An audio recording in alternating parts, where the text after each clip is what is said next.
Welcome, everyone, to Bitcoin Magazine's Meet the Taco Plebs. I have a fantastic guest here with us today.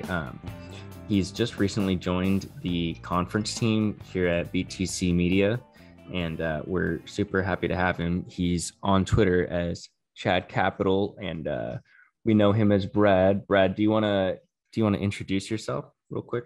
Yeah, what's up? Nice to be here. I think we met in Miami after the second night of the conference last year. So this is awesome. I've listened to this episode with I've listened to this show with a bunch of people. So it's my first time. I'll try not to fuck it up too bad. No, I don't think you could fuck it up any more than anyone else has in the past. But it was awesome meeting you in Bitcoin 2021, the after party. And I think we all had a lot of fun there. So it was great to meet everyone in person and build that connection. But glad to have you on the team. Let's jump right into our Taco Plebs questions here. And I want to ask you about how you got into Bitcoin. Basically, what's your Bitcoin rabbit hole story? My rabbit hole story, it was like very early 2017. I was in a bar in LA where I was living at the time. And I overheard and saw this kid who was like a couple years older than me, looked like talking about Bitcoin, and he was just like drunk and talking loud and really excited. And he was like holding up the price on his phone and like just like showing a bunch of people and talking about like how much he's up and just saying like percentages and stuff like that. And we happened to be like getting drinks at the same time, like right next to each other. And I just asked him about it. And I had never heard like the word before in my life somehow up until that point. And his like face lit up. He was just like pumped to be asked about it and to talk about it. And he started getting into like mining and hash power and the halving. And he was talking about how like we're entering a bull market here. And I could just tell he had made a bunch of money and he was really excited. And I tried to talk to him a little bit about it there, and just like a ton of stuff went right over my head, obviously. But he was nice enough to give me his number, and he sent me like some articles and videos and like YouTube clips after. And I think like I'm definitely a believer in like the touch theory. Like you need a couple touches to get it. Like I'm happy I took my second touch like literally the day after when I was just alone, like on my laptop, and I watched a couple of videos and read a couple of articles he sent me. And I think I was just hooked after that. Yeah, it's impossible not to be once you get that second touch, as you said, and like understand what's going on with money and all that. And the level of excitement that guy was probably exuding, I think all Bitcoiners can kind of relate to that once they understand it, and once they realize their first, not their first profits in terms of selling, but just seeing the fiat number go up on it, it just amazes you. And I think it's an infectious level of amazement, Yeah, for sure. The greed marketing tactic always works. For sure, exactly right. Appeals to humans' deepest incentives. So going off of that, I want to ask you, how has Bitcoin changed your life? Because as you were talking about before this, it really has changed your career path and everything. So yeah, I wrote about it for Bitcoin Magazine before. Like the way that I think about it, like if I think seriously about like how it changed my life, it's definitely a couple things. Like opportunity cost is a big one I think of. And saying that to say that like it factors into every decision, like financial, non-financial decisions that you don't think are financial, like everything is just weighed against like, wow, I could have bought this instead. And that could be like at a high level, like investment wise, or like for my generation, your generation, like it's probably like buying a house is like the biggest thing people think about and compare with other investments. But I've just realized that opportunity cost just factors into everything. That's like a huge part of the game theory. And like, I don't know, it's just insane to think about. Like it works with corporations and with nation states and like the first mover advantage and everything. It's just like the ultimate opportunity cost. That's what I wrote about the first time I've done anything with Bitcoin Magazine, and I still believe that. So it's just like subconscious at this point. yeah, no, that piece was fantastic. I'll try and put the link in the description, but yeah, I think it definitely is like the ultimate thing you can trade your time for, and time is the ultimate thing you can trade. And I think once everyone like grasps the value of Bitcoin, it's impossible to not understand like what you're sacrificing when you allocate your resources to other things, you know. And so it's a really eye-opening experience to understand the value of Bitcoin. Yeah, I like it can be thought of so many different ways, obviously, but just like even the opportunity cost thing can be broken down from different perspectives, like our own as individual investors. And then I keep obsessing over the fact that, like in the professional investing world, where I used to work, like money managers and firms and pensions and everyone like uses something for opportunity costs. Like they have a base that they measure investments against, and it's usually treasury bonds, which is like the worst performing investment ever that we know, like besides cash itself. Mm-hmm. And it's just crazy that they use the worst performing investment as their benchmark or as their opportunity cost. And like I feel like we're just living through this like weird social experiment where we're seeing what happens if you use the best performing investment instead as your opportunity cost and just weigh things against it. Yep. And we're in that awkward period where it hasn't quite like dawned on most people. So that it's a very small sect of people who have understood like this sound money that's going on while the fiat forces are still very much in play. Extremely lucky to be on this side though. But yeah, you talk about other things when you wrote for us in the end of Bitcoin's beginning. That was your second piece for us, and in that you actually used memes a lot. And that kind of goes into my second question, which also relates to your Twitter, which is very much a meme-filled place. So how do you see memes as a force to further the adoption of Bitcoin? Because you utilize them so much during your orange pilling on the articles and Twitter.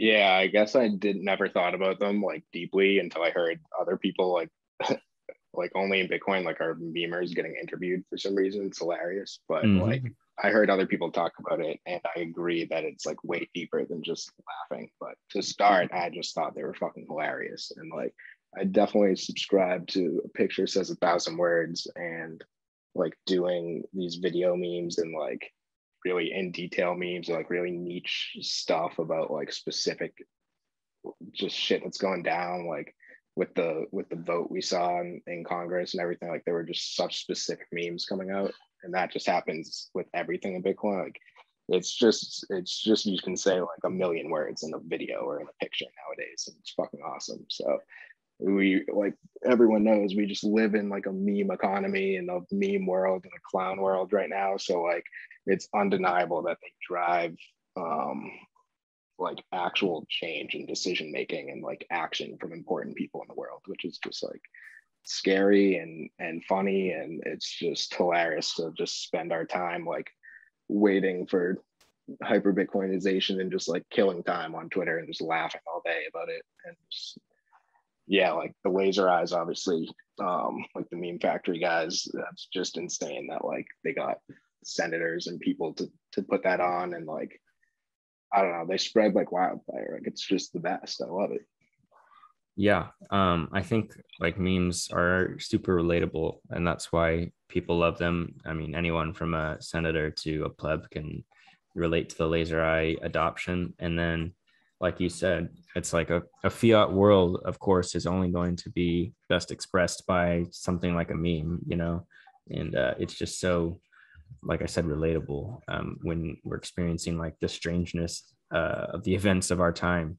The only way we can really deal with it, I guess, is to have a laugh about it. And it's also, you know, it spreads ideas and information and culture while doing that, which yeah, like bro, if you don't have a sense of humor, these next 10 years are going to be devastating for you. That's it's what gonna I've be been rough. thinking Yeah. about. Like the world is just spiraling and like everyone has different opinions and like it gets serious. But like if you can't just laugh at some of the shit that we see every day, I don't know how you even like go about your day, because if you're too serious about this stuff, you'll just go insane, it feels like.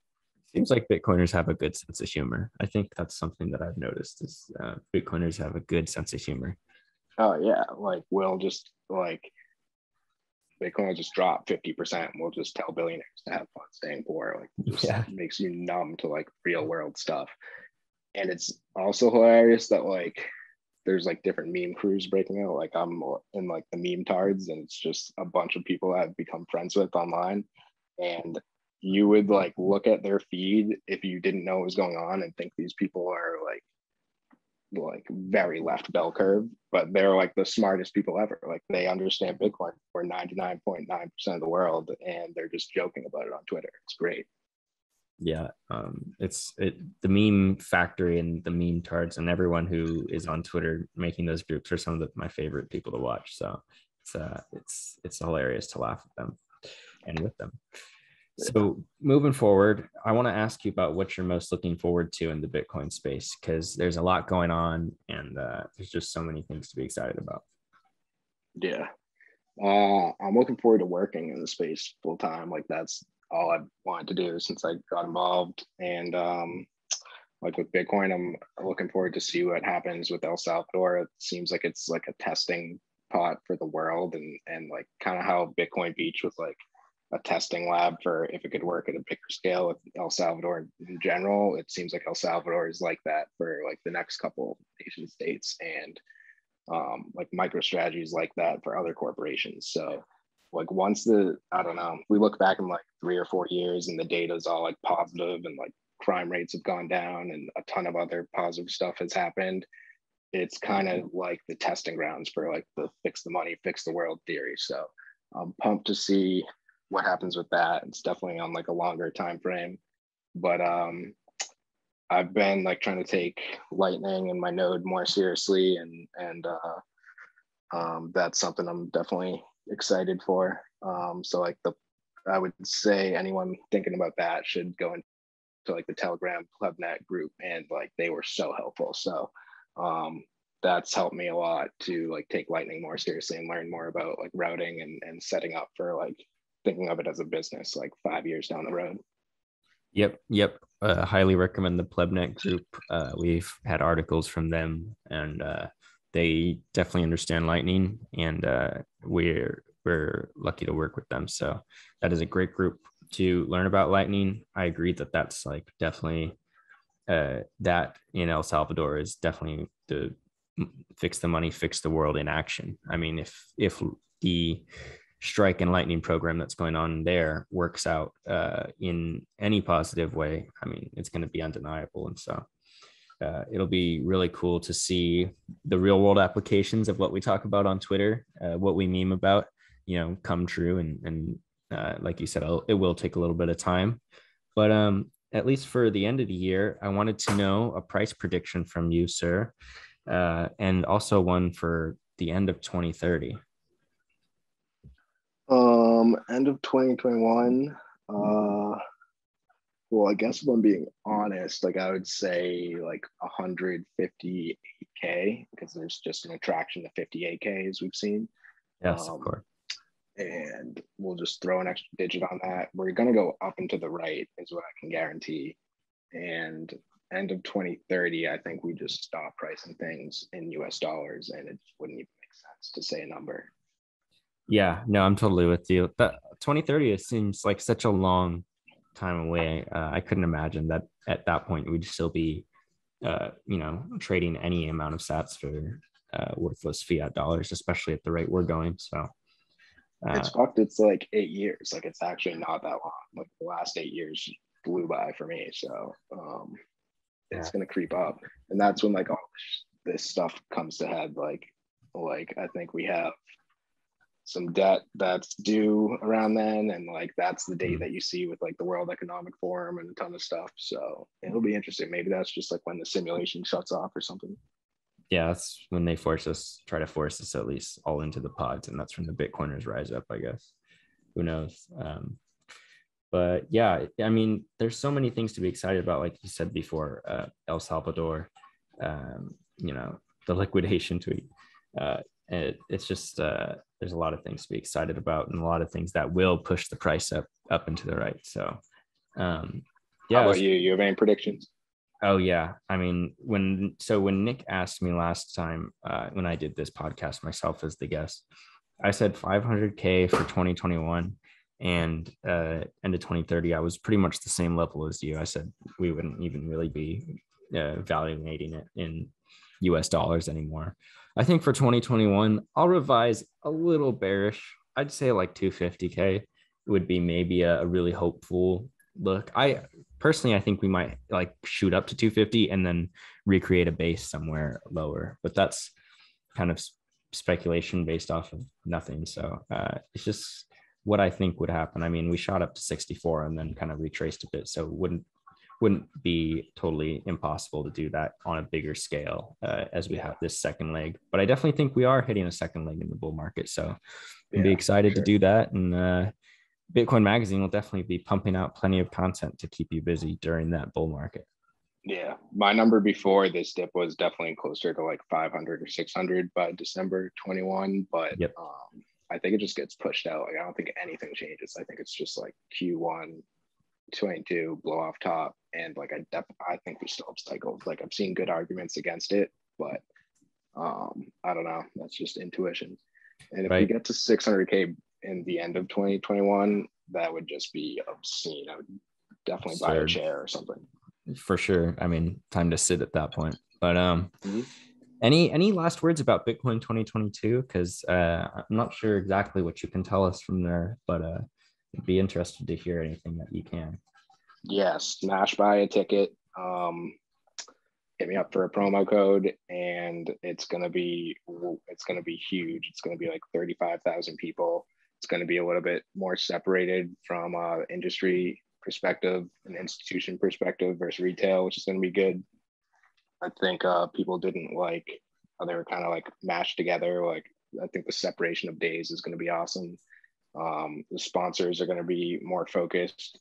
They definitely heard a lot of the criticism from last year, and I think that I wasn't here last year, but they're definitely improving like across the board. And they're gonna have a third day that's kind of like a music festival type party day that you can just like network and chill and not have to worry about missing a talk or something. So that's gonna be awesome. Dude, I'm extremely excited. The last one was great, so I can't imagine that the next one will be less than absolutely fantastic. So Yeah. And what I realized this week is that it's the same time as I think the Masters and spring break. So it's going to be a lot of shit going on. oh boy. Well, Miami will be absolutely insane at that time. So hit up Chad Capital on Twitter for that discount code. Bitcoin 2022 is going to be freaking awesome. And thanks so much for coming on Meet the Taco Plebs. It was great to have you. Oh yeah, thanks for having me. All right, see you later, folks. Catch the next episode and take care.